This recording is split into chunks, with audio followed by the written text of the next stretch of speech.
இன்றைக்கான காணொலியில் எதை பார்க்க போகிறோம் அப்படின்னா F-35 ப்ரோக்ராமை பற்றி தான் பார்க்க போகிறோம். துருக்கி அப்படின்னு சொல்லக்கூடிய ஒரு நேட்டோ ஆலை F-35 ப்ரோக்ராம்லேருந்து தூக்கி வீசப்படுது.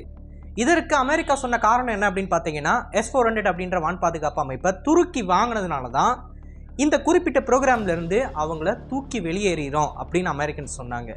ஆனால் ஏற்கனவே இந்தியா கிட்ட S-400 இருக்கிறப்ப நமக்கு மட்டும் F-35 கொடுக்கறதுக்கு ரொம்ப முனைப்பாக இருக்காங்க. இதில் எப்படி அமெரிக்கா ஹிப்போக்ரஸியை பார்க்குறாங்க அண்ட் துருக்கியோட F-35 டீலை பற்றின சில முக்கியமான டீட்டெயில்ஸையும் தான் இந்த காணொலியில் பார்க்க போகிறோம். நான் உங்கள் ஆகாஷ், தமிழ் பொக்கிஷம் வழங்கும் டிபி டிஃபென்ஸ்.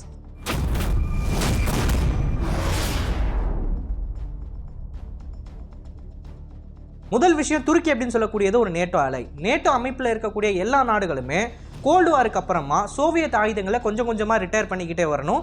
கூடுதலாக ஐரோப்பாவில் உருவாக்கப்படுற ஆயுதங்களையோ இல்லை அமெரிக்காவில் உருவாக்கப்படுற ஆயுதங்களையோ தான் அதிகமாக பயன்படுத்தணும். இந்த ஒரு சொல்லப்படாத ரூல் அப்படின்றது நேட்டோவில் இருக்குது. அதுபடி துருக்கி அப்படின்னு சொல்லக்கூடிய நாடு F-35 அப்படின்ற இந்த குறிப்பிட்ட ப்ரோக்ராமில் ஜாயின் பண்ணாங்க. F-35 ப்ரோக்ராமில் பார்ட்னராக ஜாயின் பண்ணுறதுக்கு என்ன அர்த்தம் அப்படின்னு பார்த்தீங்கன்னா, இந்த குறிப்பிட்ட ஃபைட்டர் ஜெட்டில் இருக்கிற ஒரு சில உதிரி பாகங்களை துருக்கி அப்படின்னு சொல்லக்கூடிய இந்த நாட்டில் மேனுஃபேக்சர் பண்ணுவாங்க.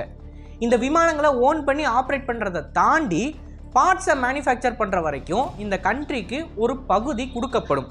அதுபடி 2019ஆம் ஆண்டு துருக்கியிலேருந்து நிறைய என்ஜினியர்ஸ் யூஎஸில் போய் ட்ரைனிங் பண்ணி சில உதிரி பாகங்களை எப்படி உருவாக்குறது அப்படின்றதுல கோர்ஸ்லாம் அட்டன் பண்ணிக்கிட்டு இருந்தாங்க.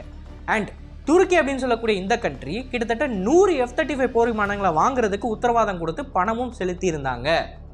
அதுபடி 2019ஆவது வருஷமே கிட்டத்தட்ட 4 F-35 அமெரிக்காவில் துருக்கிக்குன்னு சொல்லி ரெடி ஆயிடுச்சு. ஆனால் இந்த ஃபைட்டர் ஜெட்ஸ் எதையுமே துருக்கிக்கு டிரான்ஸ்போர்ட் பண்ணல. 4 ஏர்கிராஃப்ட்ஸை துருக்கிக்கு அலோகேட் பண்ணி அமெரிக்காவில் வச்சுருந்தாங்க. அப்படி வச்சிருந்த தருணத்தில் தான் துருக்கி S-400 வான் பாதுகாப்பு அமைப்பை ரஷ்யா கிட்டேருந்து வாங்கினாங்க. இதற்கு அவங்க சொன்ன காரணம், உலகத்திலே தலை சிறந்த வான் பாதுகாப்பு அமைப்பு S-400 தான், இது எங்களோட பாதுகாப்புக்கு தேவை அப்படின்னு சொல்லி துருக்கி வாங்கினாங்க.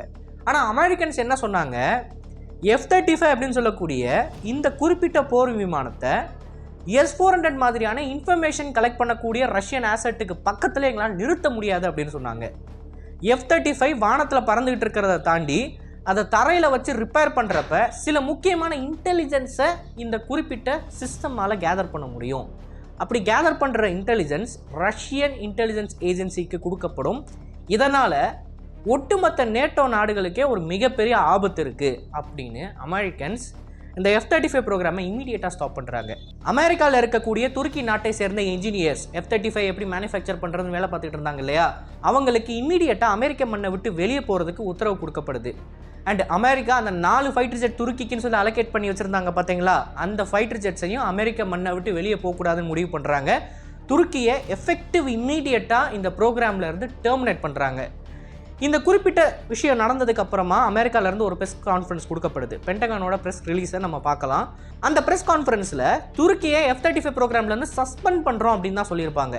ஃப்யூச்சரில் துருக்கியை இந்த குறிப்பிட்ட ப்ரோக்ராமில் ஜாயின் பண்ண வைக்கிறதுக்கு ஏதாவது வாய்ப்பு இருக்கா? மேபி இந்த ரஷ்யன் S-400 சிஸ்டம் இன்னும் துருக்கிக்கு வந்து சேரலை. ஸோ இப்போ அவங்களோட தவறை உணர்ந்து ரஷ்யன் S-400 சிஸ்டமை கேன்சல் பண்ணிட்டாங்க அப்படின்னா ஃப்யூச்சரில் மறுபடியும் F-35 ப்ரோக்ராமில் துருக்கியை நீங்கள் ஜாயின் பண்ணுவீங்களா அப்படின்னு கேட்ட கேள்விக்கு அந்த டைமில் பதில் சொன்ன அதிகாரி நேரடியான ஒரு பதிலை கொடுக்கல. இல்லைன்னு சொல்லலை, ஆமான்னு சொல்லலை. அதற்கு மாற டிப்ளமேட்டிக்கான பதில்களை சொல்லிவிட்டு அவர் பாட்டுக்கு போயிட்டார். இதோட அர்த்தம் என்ன அப்படின்னு பார்த்தீங்கன்னா, பேசிக்காக அவங்க என்ன மாதிரியான முடிவுகளை வேணாலும் ஃப்யூச்சரில் எடுப்பாங்க. ஏதோ துருக்கிக்கு கொடுக்குறதா இருக்கட்டும் இல்லை கொடுக்க முடியாதுன்னு சொல்கிறதா இருக்கட்டும், அது ஃப்யூச்சரில் தான் இருக்குது. அந்த டைமில் கரண்ட்டாக அவங்க எந்த ஒரு டெசிஷனுமே எடுக்கலை.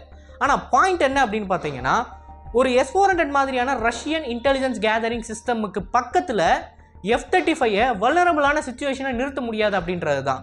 பறந்துகிட்டு இருக்கிறப்ப இன்ஃபர்மேஷனை கேதர் பண்ண முடியாது ஆஃப்கோர்ஸ், பட் F-35 ரிப்பேர்ஸில் இருக்கிறப்ப சில முக்கியமான டேட்டாஸை கேதர் பண்ண முடியும். இதை உணர்ந்து தான் அவங்க இப்படி ஒரு செயலில் ஈடுபட்டாங்க. இப்போ நம்ம கதைக்கு வருவோம். இந்தியாவாகிய நம்மளோட நாடு ஏற்கனவே S-400 பல விமானப்படை தளங்களில் ஆப்ரேட் பண்ணிக்கிட்டு இருக்கோம். இன்ஃபேக்ட் நம்ம ஃப்யூச்சரில் F-35 வாங்கணும் அப்படின்னா அந்த F-35 இருக்கிற ஏர்பேஸை ப்ரொடெக்ட் பண்ண போகிறது S-400 சிஸ்டம் தான். இது அமெரிக்கன்ஸுக்கு நல்லா தெரியும். தெரிஞ்சும் ஏன் இந்த ஃபைட்டர் ஜெட்டை நமக்கு கொடுக்குறாங்க? இதற்கான பதில் இந்தியா, துருக்கி கிடையாது.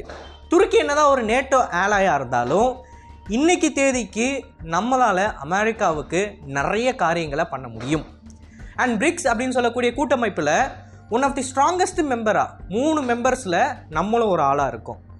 ஸோ நம்மளை எப்படியாவது அவங்க கைக்குள்ளே போட்டுக்கிட்டாங்க அப்படின்னா பிரிக்ஸை டோட்டலாக கொலாப்ஸ் பண்ண முடியும். ரஷ்யாவுக்கும் சீனாவுக்கும் நடுவில் எவ்வளோ ட்ரேடு நடந்தாலும் அது பைலேட்ரல் ட்ரேடாக மட்டும்தான் இருக்கும். பிரிக்ஸ் மாதிரி ஒரு கூட்டமைப்பு அப்படின்னு வருதுன்னா அதில் இந்தியா இருக்கணும், பிரேசில் இருக்கணும், சவுத் ஆஃப்ரிக்கா இருக்கணும், ஏகப்பட்ட நாடுகள் இருக்கணும். பட் இந்த கூட்டமைப்புலேருந்து இந்தியாவை தனியாக தூக்கிட்டோம்னு வச்சுக்கோங்களேன், பிரிக்ஸ் அப்படின்றது ரஷ்யா சைனாவோட பைலேட்ரல் ரிலேஷன்ஷிப் ஆர்கனைசேஷனாக தான் இருக்கும். இது அமெரிக்கன்ஸுக்கு நல்லா தெரியும்.